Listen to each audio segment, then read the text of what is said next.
ഈ വീഡിയോയിൽ നമ്മൾ ഇന്ന് നോക്കാൻ പോകുന്നത് പ്രോട്ടോടൈപ്പിന്റെ ബേസിക് ആയിട്ടുള്ള ചില കാര്യങ്ങളാണ്. ഫസ്റ്റ്ലി നമ്മൾ പ്രോട്ടോടൈപ്പ് എന്താണെന്ന് അറിഞ്ഞിരിക്കണം. പ്രോട്ടോടൈപ്പ് ചെയ്യുന്നതിന്റെ ഉദ്ദേശം എന്താണെന്ന് വെച്ചാൽ നമ്മളൊരു ഡിജിറ്റൽ പ്രൊഡക്റ്റ്, ഒരു മൊബൈൽ ആപ്ലിക്കേഷനോ അല്ലെങ്കിൽ വെബ്സൈറ്റോ എന്ത് ചെയ്യുന്ന സമയത്തും ഒരുപാട് പേജുകൾ നമ്മൾ ഡിസൈൻ ചെയ്യും. അപ്പോൾ ഈ പേജുകൾ തമ്മിൽ കണക്ട് ചെയ്യാനും അത് എങ്ങനെയായിരിക്കണം അതിന്റെ വർക്ക് ഫ്ലോ എന്നുള്ളതും നമ്മൾ ഫിഗ്മയിലെ പ്രോട്ടോടൈപ്പ് ഓപ്ഷൻ വെച്ചിട്ട് നമ്മൾ ചെയ്യും. സാധാരണ രീതിയിൽ നമുക്ക് ഡിസൈൻ സ്റ്റാർട്ട് ചെയ്യുന്നതിന് മുമ്പ് നമുക്ക് പേപ്പറിൽ സ്കെച്ച് ചെയ്യാം. എന്തൊക്കെ ഓരോ പേജിൽ എന്തൊക്കെ വേണം എന്നുള്ള കാര്യങ്ങൾ. അത് ലോ ഫിഡലിറ്റി ആണ്. അതായത് നമ്മൾ ബേസിക് ആയിട്ടുള്ള ഒരു ഡിസൈൻ സ്റ്റാർട്ട് ചെയ്യുന്നതിന് മുമ്പേ ചെയ്യുന്ന കാര്യങ്ങളാണ്. അപ്പൊ ആ സമയത്ത് തന്നെ നമുക്കത് ഡിഫൈൻ ചെയ്യാം. ഓരോ പേജിലും ഓരോ മെനുവിൽ ക്ലിക്ക് ചെയ്യുന്ന സമയത്ത് അത് ഏത് പേജിലേക്ക് പോകണം എന്നുള്ള കാര്യങ്ങളൊക്കെ നമുക്ക് ഫസ്റ്റ്ലി നമുക്ക് ഡിസൈൻ പേപ്പറിൽ സ്കെച്ച് ചെയ്ത് വെക്കാം. അതിനുശേഷം നമ്മൾ ഫിഗ്മ യൂസ് ചെയ്തിട്ട് നമ്മൾ ഈ പേപ്പറിലുള്ള സ്കെച്ച് ചെയ്തത് നമ്മൾ എന്ത് ചെയ്യും, നമ്മൾ ഫൈനലി ഒരു ഡിസൈനിലേക്ക് എത്തും. ഫിഗ്മ യൂസ് ചെയ്തിട്ട് ഡിസൈനിലേക്ക് എത്തും. അതിൽ നമുക്ക് ഒന്നുകിൽ നമുക്ക് വയർ ഫ്രെയിമിൽ തന്നെ പ്രോട്ടോടൈപ്പ് ചെയ്യാം, അല്ലെങ്കിൽ എന്ത് ചെയ്യാം, ഡിസൈൻ ഫൈനൽ ആയതിനു ശേഷം നമുക്കതിന് ക്ലിക്കബിൾ ആയിട്ട് നമ്മളെ ടീം മെമ്പേഴ്സിനോ അല്ലെങ്കിൽ ക്ലയന്റിനോ മനസ്സിലാകുന്ന രീതിയിൽ ഓരോ പേജിലും ഓരോ മെനുവിലും ഓരോ ഓപ്ഷനിലും ക്ലിക്ക് ചെയ്യുന്ന സമയത്ത് ഏതൊക്കെ പേജിലേക്ക് പോകണമെന്നും എന്തൊക്കെ രീതിയിലുള്ള ആനിമേഷൻസ് വരണമെന്നും നമുക്ക് ഫിഗ്മയിലെ ഈ പ്രോട്ടോടൈപ്പ് ഓപ്ഷൻ വെച്ചിട്ട് നമുക്ക് വ്യക്തമായിട്ട് ചെയ്യാൻ പറ്റുന്നതാണ്. സാധാരണ രീതിയിൽ നമ്മളൊരു മൊബൈൽ ആപ്ലിക്കേഷൻ ഡിസൈൻ ചെയ്യുന്ന സമയത്ത് ഒരു 10-50ഓളം പേജുകൾ ഉണ്ടാവും. ഈ പേജുകളൊക്കെ നമ്മൾ ഫിഗ്മയിൽ ഡിസൈൻ ചെയ്ത് ക്ലയന്റിന് കൊടുത്തു കഴിഞ്ഞാൽ ക്ലയന്റിന് അത് കറക്റ്റ് മനസ്സിലാവണമെന്നില്ല. ഡിസൈനൊക്കെ കാണും, പക്ഷെങ്കിൽ അത് എങ്ങനെയാണ് വർക്ക് ചെയ്യുന്നത്, ഓരോ പേജിൽ നിന്നും ഏതൊക്കെ പേജിലേക്കാണ് പോകുന്നത്, എവിടെ ക്ലിക്ക് ചെയ്യുന്ന സമയത്താണ് ഓരോ ഓപ്ഷനും വരുന്നത് എന്നുള്ള കാര്യങ്ങളും അതെങ്ങനെയാണ് കംപ്ലീറ്റ് അതിന്റെ വർക്കിംഗ് ഫ്ലോ മനസ്സിലാക്കാൻ വേണ്ടിയിട്ട് നമുക്ക് ഫിഗ്മയിലെ ഈ പ്രോട്ടോടൈപ്പ് എന്ന ഓപ്ഷൻ ഹെൽപ്ഫുൾ ആണ്. അപ്പോൾ നമുക്ക് അതിന്റെ ബേസിക് ആയിട്ടുള്ള ചില കാര്യങ്ങൾ ഈ വീഡിയോയിൽ നമുക്ക് നോക്കാം. ഫസ്റ്റ്ലി നമുക്ക് ഫിഗ്മയിലെ പ്രോട്ടോടൈപ്പ് എങ്ങനെയാണ് വർക്ക് ചെയ്യുന്നത് നോക്കാം. നമ്മൾ ഈ ഒരു ഡിസൈനിൽ ടോപ്പ് റൈറ്റ് കോർണറിൽ ഇവിടെ പ്രസന്റ് എന്ന ഓപ്ഷൻ കാണാം. അത് ക്ലിക്ക് ചെയ്ത് കഴിഞ്ഞാൽ ഞാൻ ഈ ഫിഗ്മ ഡിസൈൻ ഫയലിൽ കൊടുത്ത പ്രോട്ടോടൈപ്പ് അത് ആ ഒരു ലിങ്കിൽ അത് വർക്കാവും. ഞാൻ ജസ്റ്റ് ക്ലിക്ക് ചെയ്ത് നോക്കും. ക്ലിക്ക് ചെയ്യുമ്പോൾ ഒരു ലിങ്ക്, സെപ്പറേറ്റ് ലിങ്ക് ആയിട്ട്, പ്രോട്ടോടൈപ്പിന്റെ ലിങ്ക് ആയിട്ട് അത് ഓപ്പൺ ആയിട്ട് വരും.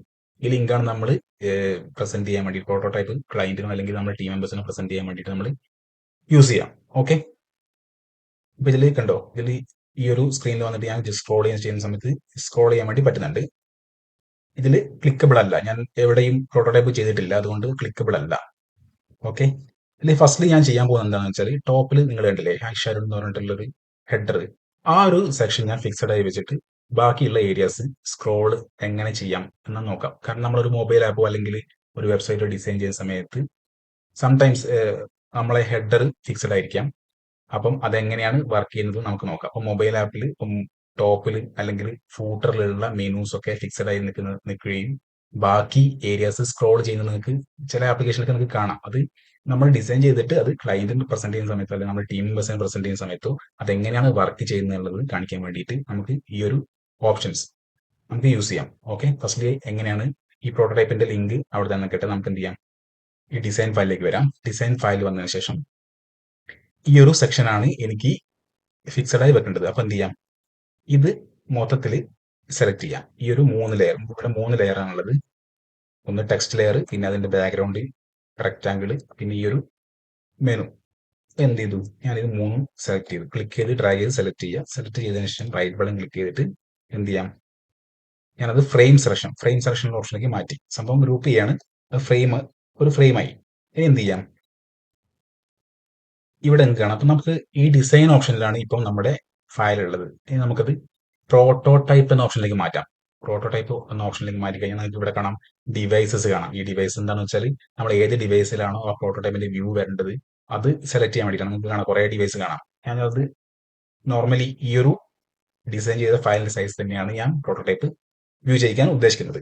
അപ്പൊ എന്ത് ചെയ്യാം, ഞാനിത് പ്രോട്ടോടൈപ്പ് മോഡിലേക്ക് മാറി. എന്നിട്ട് ഈ ഒരു സെക്ഷൻ, ഏത് സെക്ഷനാണോ ഫിക്സഡ് ആയി നിൽക്കുന്നത് അത് സെലക്ട് ചെയ്യാം. സെലക്ട് ചെയ്ത് കഴിഞ്ഞാൽ നിങ്ങൾക്ക് ഇവിടെ കാണാം സ്ക്രോൾ ബിഹേവിയർ. ഇവിടെ നോക്കൂ, ഇവിടെ പൊസിഷൻ എന്നുള്ള ഓപ്ഷൻ ഉണ്ട്. സ്ക്രോൾ വിത്ത് പാരന്റ് എന്ന് വെച്ചാൽ നിങ്ങൾക്ക് കാണാം, ഇത് സ്ക്രോൾ ചെയ്യുന്ന സമയത്ത്, ഈ ഒരു സ്ക്രീനിൽ സ്ക്രോൾ ചെയ്യുന്ന സമയത്ത് ആ ഹെഡറും അതിന്റെ കൂടെ തന്നെ സ്ക്രോൾ ആകുന്നുണ്ട്. അതാണ് സ്ക്രോൾ വിത്ത് പാരന്റ്. നമുക്ക് എന്ത് ചെയ്യാം, ഇത് പൊസിഷൻ മാറ്റാം. ഫിക്സഡ് എന്ന ഓപ്ഷനിലേക്ക് മാറ്റി. സ്റ്റേ ഇൻ പ്ലേസ്, അതായത് അവിടെ ഫിക്സഡ് ആയി നിൽക്കും. ചേഞ്ച് ചെയ്തു. ചേഞ്ച് ചെയ്തതിനു ശേഷം ഞാൻ പ്രോട്ടോടൈപ്പിലേക്ക് വന്നു. ഞാൻ ഇവിടെ ചേഞ്ച് ചെയ്യുന്ന സമയത്ത് തന്നെ ഓൾറെഡി ഓപ്പൺ ആയ ലിങ്കിൽ അത് അപ്ഡേറ്റ് ആയി കാണും. ഓക്കെ, ഞാൻ പ്രോട്ടോടൈപ്പ് ലിങ്കിൽ ക്ലിക്ക് ചെയ്തു. എന്നിട്ട് എന്ത് ചെയ്യാം, ഞാൻ ജസ്റ്റ് സ്ക്രോൾ ചെയ്യാണ്. കണ്ടോ, സ്ക്രോൾ ചെയ്യുന്ന സമയത്ത് ആ ഒരു സെക്ഷൻ, ഈ ഒരു സെക്ഷൻ അവിടെ ഫിക്സഡ് ആയി നിൽക്കുകയും താഴെയുള്ള ഭാഗങ്ങൾ മാത്രമാണ് സ്ക്രോൾ ആവുന്നത്. അപ്പൊ നമുക്ക് ഇത് ചില ആപ്ലിക്കേഷൻ ചെയ്യുന്ന സമയത്ത് നമ്മൾ സജസ്റ്റ് ചെയ്യാണ് ഹെഡർ ഫിക്സഡ് ആയിരിക്കണം, ബാക്കി എലമെന്റ് മാത്രമാണ് സ്ക്രോൾ ആവുക എന്നുള്ളത്. അപ്പോൾ നമുക്ക് എന്ത് ചെയ്യാം, പ്രോട്ടോടൈപ്പിൽ ഈ ഒരു ഓപ്ഷൻ വെച്ചിട്ട് നമുക്കത് കാണിക്കാം. അതേപോലെ നമുക്ക് ഫൂട്ടറിൽ ചില സമയത്ത് മെനൂസ് ഉണ്ടാവും. അപ്പോൾ അത് അവിടെ ഫിക്സഡ് ആയി, ചില സമയത്ത് സ്ക്രോൾ ചെയ്യുന്നതിന്റെ കൂടെ തന്നെ അതും സ്ക്രോൾ ആവും. പക്ഷേ ചില സമയത്ത് അത് ഫിക്സഡ് ആയി വെക്കേണ്ട സന്ദർഭം വരും. അപ്പൊ ആ സമയത്ത് നമുക്ക് ഈ പ്രോട്ടോടൈപ്പിന്റെ ഈ ഒരു ഓപ്ഷൻ, ഇത് ബേസിക് ആയിട്ടുള്ള കാര്യമാണ്. അപ്പോൾ ഇത് വെച്ചിട്ട് നമുക്ക് ചെയ്യാം. അതാണ് ഫസ്റ്റ് തിങ്. പിന്നെ നമ്മൾ അടുത്തതായി നോക്കേണ്ടത് എന്താണെന്ന് വെച്ചാൽ, നമുക്ക് ഒരു ലിങ്കിൽ ക്ലിക്ക് ചെയ്തിട്ട് എങ്ങനെയാണ് അടുത്ത പേജിലേക്ക് പോകുന്നത് എന്നുള്ളത് നോക്കാം. എങ്ങനെയാണ് ഒരു പ്രോട്ടോടൈപ്പ്, ഒരു ബട്ടണോ അല്ലെങ്കിൽ ഒരു ചില സെക്ഷനോ ക്ലിക്ക് ചെയ്യുന്ന സമയത്ത് അടുത്ത പേജിലേക്ക് എങ്ങനെയാണ് പോകുന്നത് എന്നുള്ളത് നോക്കാം. ഓക്കെ, ഞാൻ ഓൾറെഡി ഡിസൈൻ ചെയ്ത ഒരു പേജ് ഉണ്ട്, അത് ഞാൻ സെലക്ട് ചെയ്തു. ഞാൻ ഈ ഒരു പേജിലേക്ക് കൊണ്ടുവന്നു.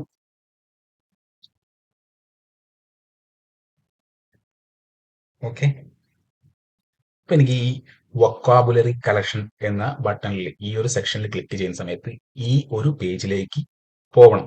അതിനെന്താ ചെയ്യാം, ആദ്യം എന്ത് ചെയ്യാം, ഈ ഒരു ഫസ്റ്റ്ലി നമ്മൾ ശ്രദ്ധിക്കേണ്ട കാര്യം, ഇത് പ്രോട്ടോടൈപ്പ് ഓപ്ഷനിലെ ടാബിലായിരിക്കണം ഉണ്ടാവേണ്ടത്. എന്നാൽ മാത്രമാണ് നമുക്ക് ഈ ഒരു പ്രോട്ടോടൈപ്പിന്റെ ഓപ്ഷൻസ് കിട്ടൂ.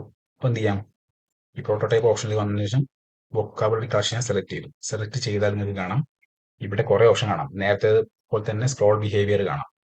അപ്പം ഇതിൽ നിങ്ങൾക്ക് കാണാം ഇൻട്രാക്ഷൻ. ഈ ഇൻട്രാക്ഷൻ ക്ലിക്ക് ചെയ്ത് കഴിഞ്ഞാൽ ഇവിടെ ഓപ്ഷൻ ഉണ്ട്, ട്രിഗർ എന്ന് പറഞ്ഞ ഓപ്ഷൻ ഉണ്ട്. ആ ട്രിഗറിൽ നിങ്ങൾക്ക് കാണാം ഓൺ ക്ലിക്ക്. എനിക്കിത് ക്ലിക്ക് ചെയ്യുന്ന സമയത്താണ് ഈ ഒരു പേജിലേക്ക് പോവേണ്ടത്. അപ്പൊ എന്ത് ചെയ്യാം, അത് ഓൺ ക്ലിക്കിൽ കീപ്പ് ചെയ്യാം. ഓക്കെ, ആക്ഷൻ, എന്താണ് ആക്ഷൻ നടക്കേണ്ടത്, നാവിഗേറ്റ്, അതായത് അതിലേക്ക് നാവിഗേറ്റ് ചെയ്യണം. അപ്പം നാവിഗേറ്റ് ടു ഉള്ള ഓപ്ഷൻ കൊടുക്കുക. നാവിഗേറ്റ് ടു എന്നുള്ള ഓപ്ഷൻ കൊടുത്തു കഴിഞ്ഞാൽ നിങ്ങൾക്ക് പിന്നെ ഒരു ഡ്രോപ്പ് ഡൗൺ വരും. അതിൽ ഡെസ്റ്റിനേഷൻ ഏതിലേക്കാണ് നാവിഗേറ്റ് ചെയ്യേണ്ടത് എന്നുള്ളതാണ്. അത് നമുക്ക് എന്ത് ചെയ്യാം, സെലക്ട് ചെയ്യാം. വൊക്കാബുലറി കളക്ഷൻ നമുക്ക് കാണാം ഇവിടെ. എന്റെ ആ ഒരു പേജിന്റെ പേരാണ് വൊക്കാബുലറി കളക്ഷൻ. അപ്പം ആ ഒരു പേജ് സെലക്ട് ചെയ്ത് കഴിഞ്ഞാൽ കണ്ടില്ലേ, അപ്പോൾ ഇതിൽ നിന്ന് ഈ പേജിലേക്ക് ഒരു ലിങ്ക് വന്നു. അപ്പൊ അതിൽ ക്ലിക്ക് ചെയ്യുന്ന സമയത്ത് ഈ ഒരു പേജിലേക്ക് പോകും. പിന്നെയുള്ളത് ഈ ആനിമേഷൻ ആണ്. ആ ആനിമേഷൻ എന്താണെന്ന് വെച്ചാൽ, ഇത് ക്ലിക്ക് ചെയ്യുന്ന സമയത്ത് എങ്ങനെയാണ് അതിന്റെ ആ ഒരു പേജിലേക്ക് ട്രാൻസിഷൻ നടക്കേണ്ടത് എന്നുള്ളതാണ് ആ ഒരു ആനിമേഷൻ എന്നുകൊണ്ട് ഉദ്ദേശിക്കുന്നത്. ഇതിൽ കുറെ ഓപ്ഷൻസ് ഉണ്ട്, ഇൻസ്റ്റന്റ് ഡിസോൾവ്, സ്മാർട്ട് ആനിമേറ്റ് എന്നൊക്കെ പറഞ്ഞിട്ട് കുറെ ഓപ്ഷൻസ് ഉണ്ട്. എനിക്ക് എന്ത് ചെയ്യാം, ഞാൻ ജസ്റ്റ് ഇൻസ്റ്റന്റ് കൊടുത്തു. എന്നിട്ട് ഞാൻ പ്രോട്ടോടൈപ്പിൽ വന്നു, ജസ്റ്റ് ഇത് ക്ലിക്ക് ചെയ്യണം. കണ്ടോ, ക്ലിക്ക് ചെയ്യുന്ന സമയത്ത് എന്ത് സംഭവിച്ചു, അടുത്ത പേജിലേക്ക് പോയി അല്ലേ. അപ്പം എനിക്ക് ബാക്കിലത്തെ പേജിലേക്ക് പോകണമെങ്കിൽ ഇവിടെ ഞാൻ ഓപ്ഷൻ കൊടുത്തിട്ടൊന്നുമില്ല. അപ്പൊ അതുകൊണ്ട് എന്ത് ചെയ്യാം, ബാക്കോട്ട് പോകാൻ പറ്റുന്നില്ല. ഞാൻ വീണ്ടും ഇതിലേക്ക് വന്നു.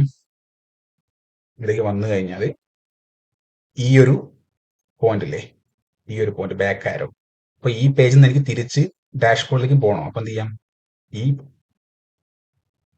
ആരോ ക്ലിക്ക് ചെയ്യുക. ക്ലിക്ക് ചെയ്തതിനു ശേഷം ഇവിടെ ഇന്ററാക്ഷൻ ആഡ് ചെയ്തിട്ട് ചെയ്യാം. അല്ലെങ്കിൽ അതിലും സിമ്പിൾ ആയിട്ടുള്ള ഒരു ഓപ്ഷൻ എന്താണെന്ന് വെച്ചാൽ, എവിടെ ക്ലിക്ക് ചെയ്യുമ്പോഴാണോ അടുത്ത പേജിലേക്ക് പോകേണ്ടത് അത് സെലക്ട് ചെയ്ത് അത് ക്ലിക്ക് ചെയ്ത് കഴിഞ്ഞാൽ അവിടെ ഒരു പ്ലസ് ഐക്കൺ കാണാം. അത് ക്ലിക്ക് ചെയ്ത് ജസ്റ്റ് ഡ്രാഗ് ചെയ്യുക. ഏത് പേജിലേക്കാണ് പോകേണ്ടത്, എനിക്ക് ഈ പേജിലേക്കാണ് പോകേണ്ടത്. അപ്പൊ എന്ത് ചെയ്യുക, ജസ്റ്റ് അവിടെ കണക്ട് ചെയ്യുക. അപ്പൊ ആ പേജിലേക്ക് കണക്ട് ചെയ്യുക. അപ്പോൾ എന്ത് ചെയ്യും, ഒരു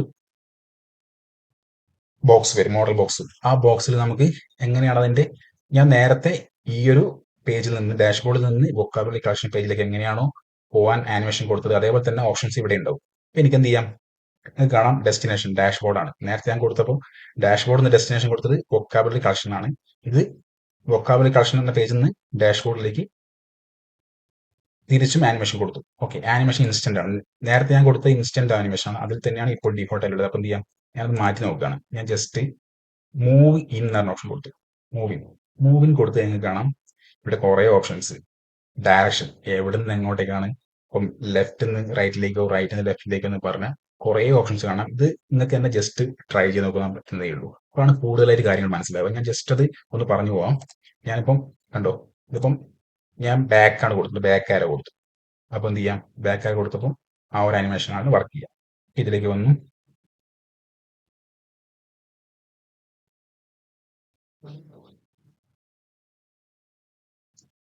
ബാക്ക് ആരോ ക്ലിക്ക് ചെയ്ത് കണ്ടില്ലേ, ആ ഒരു ആനിമേഷൻ വന്നത് കണ്ടില്ലേ. ഇവിടെ ആനിമേഷനിൽ മൂവിൻ കൊടുത്തുകൊണ്ട് മൂവിനിൽ ഡയറക്ഷൻ ഇങ്ങനെ ചേഞ്ച് ചെയ്തുകൊണ്ടാണ് ആ ഒരു ആനിമേഷൻ വന്നത്. അപ്പോൾ അതേപോലെ നിങ്ങൾക്ക് ഇത് പല ആനിമേഷൻസും നിങ്ങൾക്ക് ട്രൈ ചെയ്യാം. അത് നിങ്ങൾ തന്നെ ജസ്റ്റ് സ്വന്തമായിട്ട് എന്തെങ്കിലും ചെയ്തിട്ട് ട്രൈ ചെയ്യുന്ന സമയത്ത് നിങ്ങൾക്ക് അത് മനസ്സിൽ നിൽക്കുകയും ചെയ്യും. ഞാനിപ്പോൾ അത് കാണിച്ചുകൊണ്ട് കാര്യമില്ല, ഇതൊക്കെ എല്ലാവർക്കും പിക്ക് ചെയ്യാൻ പറ്റുന്ന ഓപ്ഷൻസേ ഉള്ളൂ. ജസ്റ്റ് അത് സെലക്ട് ചെയ്യാം. അപ്പോൾ ഞാൻ വേറെ ഡൗൺ ആരോ കൊടുക്കുക, എന്നിട്ട് ഞാൻ ജസ്റ്റ് ഇതിൽ വന്നു, കണ്ടില്ലേ മുകളിൽ താഴേക്ക് വന്നത്. ആ രീതിയിലുള്ള ആനിമേഷൻ കൊടുക്കില്ല, കുറച്ചുകൂടി ഒരു ആപ്റ്റ് ആയിട്ടുള്ളത് എന്ന് പറഞ്ഞാൽ നമ്മൾ ആദ്യം കൊടുത്ത ബാക്ക് ആരോ തന്നെയാണ്. അപ്പോൾ നമുക്ക് എന്ത് ചെയ്യാം, ബാക്ക് ആരോ കൊടുത്തിട്ട് അതിലേക്ക് മാറ്റാം. ഓക്കെ, പിന്നെ അവിടെ ഈസ് ഇൻ, ഈസ് ഔട്ട് എന്നൊക്കെ പറഞ്ഞിട്ട് കുറെ ഓപ്ഷൻസ് ഉണ്ട്. അത് ജസ്റ്റ് ട്രൈ ചെയ്ത് നോക്കുക. അതിന്റെ ആനിമേഷന്റെ കർവ് റിലേറ്റഡ് കാര്യങ്ങളാണ്. അത് ജസ്റ്റ് നിങ്ങൾക്ക് തന്നെ ജസ്റ്റ് അഡ്ജസ്റ്റ് ചെയ്ത് നോക്കാം. ഈസ് ഇൻ ആൻഡ് ഔട്ട്, അതിന്റെ ടൈം, എത്ര ടൈം എടുക്ക് ഡിലേ ചെയ്യണം, എത്ര സ്പീഡിൽ അത് അടുത്ത പേജ് ഇങ്ങോട്ടേക്ക് മൂവ് ചെയ്യണം എന്നുള്ള കാര്യങ്ങളൊക്കെയാണ്. ഇത് സിമ്പിൾ ആണ്. നിങ്ങൾ ഫസ്റ്റ്ലി നിങ്ങൾക്ക് മനസ്സിലാക്കേണ്ടത് ഈ ട്രിഗർ ഓൺ ക്ലിക്ക് ചെയ്യുന്ന സമയത്ത് നമ്മൾ ആക്ഷൻ കൊടുക്കേണ്ടത് എങ്ങനെയാണെന്നുള്ളതും അതിന്റെ ഡെസ്റ്റിനേഷൻ എങ്ങനെയാണ് സെലക്ട് ചെയ്യുന്നുള്ളത് മാത്രമാണ്. അത് ഈ പറഞ്ഞ രണ്ട് മെത്തേഡിൽ ചെയ്യാം. ഒന്ന് ക്ലിക്ക് ചെയ്തിട്ട് ഡ്രാഗ് ചെയ്തിട്ട് പേജ് കണക്ട് ചെയ്യാം, അല്ലെങ്കിൽ ക്ലിക്ക് ചെയ്തിട്ട് ഇവിടുന്ന് നമുക്ക് പേജ് സെലക്ട് ചെയ്യാം. ഓക്കെ, ഇങ്ങനെയാണ് പേജ് തമ്മിൽ ട്രാൻസിഷൻ വരുത്തുക. നിങ്ങൾക്ക് ഒരു പേജും കൂടെ ഞാൻ എങ്ങനെയാണ് വർക്ക് ചെയ്യുന്നത് കാണിച്ചു തരാം. ഓക്കെ, ഇതിപ്പോൾ നിങ്ങൾക്ക് ഇങ്ങനെ ചെയ്ത് കഴിഞ്ഞാൽ രണ്ട് ആനിമേഷൻ, ഫസ്റ്റ്ലി ഞാൻ ഡാഷ്ബോർഡിൽ നിന്ന് ഈ പേജിലേക്കും തിരിച്ച് ഈ പേജിലേക്കുള്ള ഒരു ആനിമേഷനാണ് കൊടുത്തത്, പേജ് ട്രാൻസിഷൻ പ്രോട്ടോടൈപ്പാണ് കൊടുത്തത്. അപ്പോൾ ഞാൻ ഒരു പേജും കൂടി ആഡ് ചെയ്യാം, ഒരു സൈഡ് ഡ്രോയർ. ഇത് ഓൾറെഡി ഞാൻ ഡിസൈൻ ചെയ്ത് വെച്ചാണ്, ഇത് ഞാൻ കോപ്പി ചെയ്തു,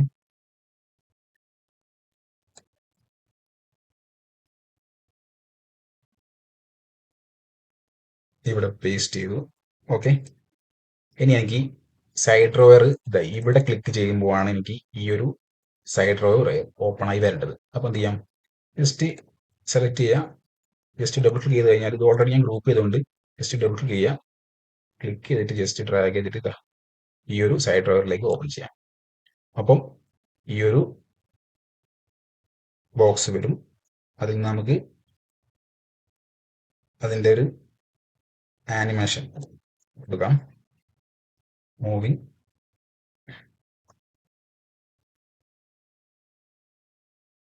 ക്ലോസ് ചെയ്യുക, കണ്ടില്ലേ. നമുക്ക് തിരിച്ചും ആ പേജിലേക്ക് പോകണമെങ്കിൽ എന്ത് ചെയ്യാം, ഈ ഒരു പേജിൽ നിന്ന് ക്ലിക്ക് ചെയ്യുക, ഈ ഒരു പേജിലേക്ക് കൊടുക്കാം. ഓക്കെ, അപ്പം നമ്മൾ പുറത്ത് ക്ലിക്ക് ചെയ്ത് കഴിഞ്ഞാൽ നമ്മൾ കൊടുത്ത ആനിമേഷൻസ് ഒക്കെ അതിൻ്റെ ഒരു ആരോസ് കാണാം, എവിടെ നിന്ന് എങ്ങോട്ടൊക്കെയാണ് പോയെന്നുള്ളത് നമുക്ക് ഡീറ്റെയിൽ ആയിട്ട് കാണാൻ വേണ്ടി പറ്റും. ഓക്കെ, ഇൻ കേസ് എനിക്ക് തോന്നുകയാണ് ഈ ഒരു ആനിമേഷൻ വേണ്ടാന്ന്, അപ്പം എന്ത് ചെയ്യാം, ജസ്റ്റ് സെലക്ട് ചെയ്യുക, ക്ലിക്ക് ആ ഒരു ആരോ സെലക്ട്, ആ ഒരു ലൈന് ക്ലിക്ക് ചെയ്യുക, ലൈന് ക്ലിക്ക് ചെയ്ത് ജസ്റ്റ് ഡിലീറ്റ് ചെയ്താൽ അത് റിമൂവ് ആയി. കൺട്രോൾ സെറ്റ് അടിച്ചു കഴിഞ്ഞാൽ അത് വീണ്ടും വരും. ഓക്കെ, ഇതാണ് സെക്കൻഡ് ഓപ്ഷൻ. പിന്നെ അടുത്ത ഓപ്ഷൻ എന്ന് വെച്ചാൽ എങ്ങനെയാണ് ഒരു പോപ്പപ്പ് ഓപ്പൺ ആയി വരുന്നത് എന്നതാണ്. സാധാരണ രീതിയിൽ നമ്മളൊരു ഡിസൈൻ ചെയ്ത് കഴിഞ്ഞാൽ അത് ഡെവലപ്പ് ചെയ്യുന്ന സമയത്ത് പോപ്പപ്പ് പല രീതിയിലാണ് ഡെവലപ്പേഴ്സ് ചെയ്യുക, ഫ്രണ്ട് എൻഡ് ഡെവലപ്പേഴ്സ് ചെയ്യുക.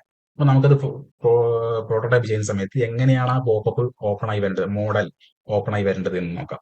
ഒന്ന് റൈറ്റിൽ നിന്ന് വരാം, അല്ലെങ്കിൽ ടോപ്പിൽ നിന്ന് വരാം, എവിടെയാണ് അലൈൻ ചെയ്തത്, സെന്ററിലാണോ അലൈൻ ചെയ്തിട്ടുള്ളത്, അല്ലെ ബോട്ടം ആണോ എന്നുള്ള കാര്യങ്ങൾ നമുക്ക് ചെയ്യാം. അതെങ്ങനെയാണെന്ന് നോക്കാം. അത് ഞാൻ ഒരു മോഡൽ ഡിസൈൻ ചെയ്ത് വെച്ചിട്ടുണ്ട്, അത് ഓപ്പൺ ചെയ്യാം.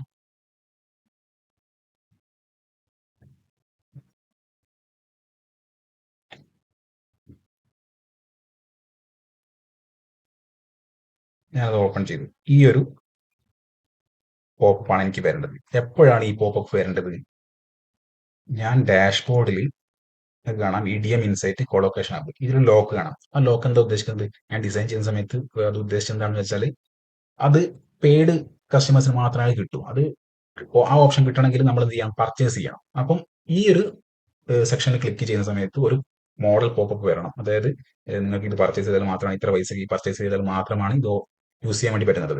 അപ്പം അത് ക്ലിക്ക് ചെയ്യുന്ന സമയത്ത് വേറെ പേജിലേക്ക് ഒന്നും പോകരുത്, സെയിം പേജ് തന്നെ പോപ്പപ്പ് ആയിട്ട് ഓപ്പൺ ആയി വരണം. അതാണ് ഈ ഒരു ലോക്ക് കൊണ്ടും ഉദ്ദേശിക്കുന്നത്. ഓക്കെ, അപ്പൊ എങ്ങനെയാണ് അത് മോഡൽ ഓപ്പൺ ആയി വരിക എന്ന് നോക്കാം. ഫസ്റ്റ്ലി നമ്മൾ ഈ മോഡൽ ഡിസൈൻ ചെയ്ത് വെക്കണം. എന്നിട്ട് എന്ത് ചെയ്യാം, ഇതാണ് ഞാൻ ഡിസൈൻ ചെയ്ത പേജ്. അപ്പൊ ഞാൻ എന്ത് ചെയ്തു, ഈ ഒരു കണ്ടന്റ് മുഴുവനായിട്ട് സെലക്ട് ചെയ്യും. എന്നിട്ട് ജസ്റ്റ് ഓൾട്ട് പ്രസ് ചെയ്തിട്ട് കോപ്പി എടുത്തിട്ട്, സോറി അതെന്താ അങ്ങനെ വന്നതെന്ന് വെച്ചാൽ ഓൾറെഡി ഇത് പ്രോട്ടോടൈപ്പിലുള്ളത്, അതുകൊണ്ടാണ് അങ്ങനെ വന്നത്. ഞാൻ ഡിസൈൻ മോഡിലേക്ക് വന്ന് എന്നിട്ട് സെലക്ട് ചെയ്തു, ഓൾട്ട് പ്രസ് ചെയ്തിട്ട് അത് ഫ്രെയിമിന്റെ പേജിന്റെ പുറത്തേക്ക് കൊണ്ടുവന്നു. ഓക്കെ, എന്നിട്ട് എന്ത് ചെയ്തു, ഞാൻ മുഴുവനായിട്ട് സെലക്ട് ചെയ്തിട്ട് റൈറ്റ് ബട്ടൺ ക്ലിക്ക് ചെയ്തിട്ട് എന്ത് ചെയ്തു, ഇതിനെ കോമ്പണന്റ് ആയിട്ട് ക്രിയേറ്റ് ചെയ്തു. ഓക്കെ, അപ്പോൾ ഇത് കോമ്പണന്റ് ഒരു പേര് കൊടുക്കാം നമുക്ക്.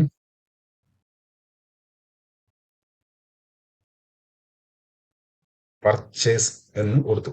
ഓക്കെ, ഞാൻ ജസ്റ്റ് പർച്ചേസ് എന്ന് കൊടുത്തു. ഓക്കെ, ഇനി എങ്ങനെയാണ് ഈ ഒരു മോഡൽ ആ ഒരു ഹോം പേജിൽ ഓപ്പൺ ആയി വരുന്നതെന്ന് നമുക്ക് നോക്കാം. ഫസ്റ്റ്ലി എന്ത് ചെയ്യാം, ഇതിന് പ്രോട്ടോടൈപ്പ് ഓപ്ഷനിലേക്ക് പോവാം. ഈ ഒരു സെക്ഷൻ സെലക്ട് ചെയ്തതിനു ശേഷം എന്ത് ചെയ്യാം, ജസ്റ്റ് ക്ലിക്ക് ചെയ്തിട്ട് ഈ ഒരു ഓപ്ഷനിലേക്ക് ഡ്രാഗ് ചെയ്തു. ഓക്കെ, അപ്പോൾ ഈ ഒരു ഡയലോഗ് ബോക്സ് വന്നു. ആ ഡയലോഗ് ബോക്സിൽ ഓൺ ക്ലിക്ക്, അത് ക്ലിക്ക് ചെയ്യുന്ന സമയത്താണ് ഈ ഒരു മോഡൽ വരേണ്ടത് അല്ലേ. ക്ലിക്ക് ചെയ്ത് ആക്ഷൻ എന്ത് ചെയ്യാം, ആക്ഷനിൽ നമുക്ക് നാവിഗേറ്റ് ടു എന്നുള്ളത് മാറ്റിയിട്ട് നമുക്ക് എന്ത് ചെയ്യാം, ഓപ്പൺ ഓവർലേ എന്ന ഓപ്ഷനിലേക്ക് മാറ്റാം. ഓപ്പൺ ഓവർലേ കൊടുത്തു. അപ്പം അതിന്റെ താഴെയുള്ള ഓപ്ഷൻസ് ഒക്കെ മാറി. ഓവർലേയിൽ പർച്ചേസ്, ഈ ഒരു പർച്ചേസ് എന്ന പേജിലേക്കാണത്. ഈ ഒരു പർച്ചേസ് എന്ന് പറഞ്ഞ കോമ്പണന്റ് ആണ് നമ്മൾ അത് ക്ലിക്ക് ചെയ്യുന്ന സമയത്ത് ഓവർലേയിട്ട് വരേണ്ടത്. അത് ക്ലിക്ക് ചെയ്യുക. പൊസിഷൻ ഏത് പൊസിഷനിലാണ്, സെന്ററിലാണ്. ഞാൻ ഡിസൈൻ ചെയ്തത് സെന്ററിലാണ്. അപ്പൊ സെന്ററിലേക്ക് വരണം. പിന്നെ ഉള്ള ഓപ്ഷൻ താഴെ കാണാം, close when clicking out side. അതായത് നമ്മൾ ഈ ഒരു പേജിൽ ഇതിന്റെ പോപ്പപ്പിന്റെ പുറത്ത് എവിടെയെങ്കിലും ക്ലിക്ക് ചെയ്ത് കഴിഞ്ഞാൽ അത് ക്ലോസ് ആയി പോകണം, ആ ഒരു പോപ്പപ്പ്. അതാണ് അതുകൊണ്ട് ഉദ്ദേശിക്കുന്നത്. ഞാൻ അത് ടിക്ക് ചെയ്തു. ബാക്ക്ഗ്രൗണ്ട് എന്താ ഉദ്ദേശിക്കുന്നത്, ആ മോഡലിന്റെ ബാക്ക്ഗ്രൗണ്ടിൽ ഏത് കളർ വേണം എന്നുള്ളതാണ് ഉദ്ദേശിക്കുന്നത്. ഞാനിപ്പോൾ ഡിസൈൻ ചെയ്ത ട്രാൻസ്പെറന്റ് ആയിട്ടുള്ള ഒരു ഓപ്ഷനാണ്, ബ്ലാക്ക് ട്രാൻസ്പെറന്റ്. അപ്പോൾ ഞാൻ ഈ ബാക്ക്ഗ്രൗണ്ട് ക്ലിക്ക് ചെയ്ത് കഴിഞ്ഞാൽ നിങ്ങൾക്ക് കാണാൻ ഇവിടെ ഒരു കളർ, ഇവിടുന്ന് കളർ നമുക്ക് പിക്ക് ചെയ്യാം. എന്നിട്ട് എന്ത് ചെയ്യാം, ഞാൻ 50% മാറ്റി. ഓക്കെ, പിന്നെ താഴെയുള്ളത് നമ്മൾ നേരത്തെ കണ്ട അതേ ആനിമേഷൻസ് ആണ്. അത് എവിടുന്ന് വരണം എന്നുള്ളത്, മൂവിൻ എന്നുള്ളത്, മൂവിൻ ലെഫ്റ്റിൽ നിന്ന് വരണോ അല്ലെ റൈറ്റിൽ നിന്ന് വരണോ, ആരോ തുടങ്ങിയ ഈ മുകളിൽ നിന്ന് വരണോ താഴെ നിന്ന് വരണോ എന്നുള്ളതാണ്. അത് നമുക്ക് എന്ത് ചെയ്യാം, ഇവിടുന്ന് നമുക്ക് അഡ്ജസ്റ്റ് ചെയ്യാം. അതിന്റെ ഡ്യൂറേഷൻ ഒക്കെ നമുക്ക് അഡ്ജസ്റ്റ് ചെയ്യാം. ഞാൻ ജസ്റ്റ് ഈ ഒരു ഓപ്ഷൻ കൊടുത്തതിന് ശേഷം എന്ത് ചെയ്യാം, പ്രോട്ടോടൈപ്പ് ടെസ്റ്റ് ചെയ്യാം. ഞാൻ ഈ ഇഡിയം ഇൻസൈഡിൽ ക്ലിക്ക് ചെയ്തപ്പോൾ നിങ്ങൾ കണ്ടില്ലേ ആ ഒരു പോപ്പപ്പ് ഓപ്പൺ ആയി വന്നത്. ഞാനിപ്പം ഇത് ഔട്ട് സൈഡിൽ ക്ലിക്ക് ചെയ്ത സമയത്ത് അത് ക്ലോസ് ആയി. ആ ഒരു ഓപ്ഷൻ ഞാൻ ടിക്ക് ചെയ്തുകൊണ്ടാണ് അതെങ്ങനെ സംഭവിച്ചത്. ഈ ഒരു ഓപ്ഷൻ ഞാൻ റിമൂവ് ചെയ്ത് കഴിഞ്ഞിട്ട് ഞാൻ പ്രോട്ടോടൈപ്പിൽ വന്നു, ക്ലിക്ക് ചെയ്തു. ഞാൻ ഇത് എവിടെ ക്ലിക്ക് ചെയ്താലും ഇത് ക്ലോസ് ആവില്ല. അപ്പൊ എന്ത് ചെയ്യാം, close when clicking out side കൊടുക്കുക. എന്നിട്ട് ഓക്കെ, ഇങ്ങനെയാണ് ക്ലോസ് ചെയ്യുക. ഓക്കെ, പിന്നെ ഈ ഒരു ബാക്ക്ഗ്രൗണ്ട് കളർ നമുക്ക് ചേഞ്ച് ചെയ്ത് നോക്കാം. ഞാൻ അത് റെഡിലേക്ക് മാറ്റി, ക്ലിക്ക് ചെയ്തു. Background colour മാറിയാണ്ടല്ലേ. ഓക്കെ, സാധാരണ രീതിയിൽ ഈ ഒരു ടൈപ്പ് മോഡലിനൊക്കെ നമ്മൾ ബാക്ക്ഗ്രൗണ്ട് അതിന്റെ ബ്ലാക്ക് ആണ് കൊടുക്കുക. ബ്ലാക്ക് ഓപ്പാസിറ്റി കുറച്ചിട്ട്, അത് ബാക്കിലത്തെ എലമെന്റ് കൂടി കാണുന്ന രീതിയിൽ ഓപ്പാസിറ്റി കുറച്ചിട്ടാണ് നമ്മൾ കൊടുക്കാറ്. ഓക്കെ, ഞാനത് ബ്ലാക്കിലേക്ക് തന്നെ മാറ്റുകയാണ്. 50% തന്നെ കൊടുത്തു. ഇതിന്റെ ഒരു ഡയറക്ഷൻ ചേഞ്ച് ചെയ്യാണ്. ഡയറക്ഷൻ ടോപ്പ് കൊടുത്തു. എന്ത് ചെയ്യുന്നത് നോക്കാം,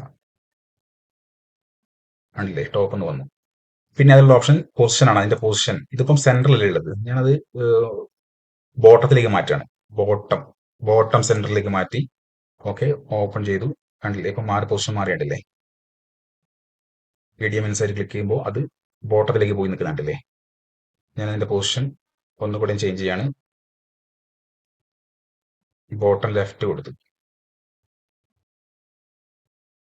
കണ്ടില്ലേ.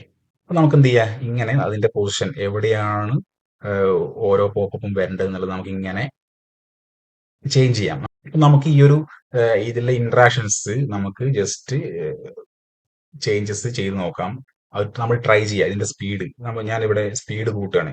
എന്ത് ചെയ്യാം, 100 കൊടുത്തു. 100 കൊടുത്താൽ കുറച്ചുകൂടി സ്പീഡാവും. കണ്ടില്ലേ? ഞാനിപ്പോൾ ഒരു 600 കൊടുത്തു. മീറ്റർ പെർ സെക്കൻഡ് ആണ്. അതിന്റെ സ്പീഡ് കുറഞ്ഞു. ഇങ്ങനെ നമ്മൾ എന്ത് ചെയ്യാം, എല്ലാ ഓപ്ഷൻസും ജസ്റ്റ് ഒന്ന് ട്രൈ ചെയ്ത് നോക്കുക. ഓക്കെ, ഇതിൽ ഓൺ ക്ലിക്ക്, നമ്മളിപ്പം പഠിച്ചത് ഓൺ ക്ലിക്ക്, ഓവർലേയും അതേപോലെ നാവിഗേറ്റ് ടു എന്നാണ് പഠിച്ചത്. നാവിഗേറ്റ് ടു പേജ്, ഒരു പേജിൽ നിന്ന് മറ്റേ പേജിലേക്ക് മാറാനും, അതേപോലെ ഒരു ഓപ്ഷൻ ക്ലിക്ക് ചെയ്യുന്ന സമയത്ത് മോഡൽ പോപ്പപ്പ് ഓപ്പൺ ആയി വരുന്നതും എങ്ങനെയാണെന്നുള്ളതാണ് പഠിച്ചത്. അതിലുള്ള ഓപ്ഷൻസ്, സ്പീഡ്, അതിന്റെ പൊസിഷൻസ്, കാര്യങ്ങളൊക്കെ നിങ്ങൾ തന്നെ സ്വന്തം ട്രൈ ചെയ്ത് നോക്കുക. നിങ്ങൾക്ക് അതിനെ പറ്റിയിട്ട് കൂടുതലായിട്ട് ഒരു ഐഡിയ കിട്ടും. ഓക്കെ, ഇത്രയാണ് ഒരു പ്രോട്ടോടൈപ്പിന്റെ ബേസിക് ആയിട്ടുള്ള കാര്യങ്ങൾ. നമുക്ക് കൂടുതലായിട്ടുള്ള കാര്യങ്ങൾ, കുറച്ചുകൂടി ഹൈ ലെവലിലുള്ള കാര്യങ്ങൾ അടുത്തൊരു വീഡിയോസിൽ നോക്കാം. ഇത് നിങ്ങൾക്ക് മനസ്സിലായെന്ന് കരുതുന്നു. ചാനൽ സബ്സ്ക്രൈബ് ചെയ്യുക, കമന്റ് ചെയ്യുക, എന്തെങ്കിലും ഡൗട്ട് ഉണ്ടെങ്കിൽ കമന്റ് ചെയ്യാം.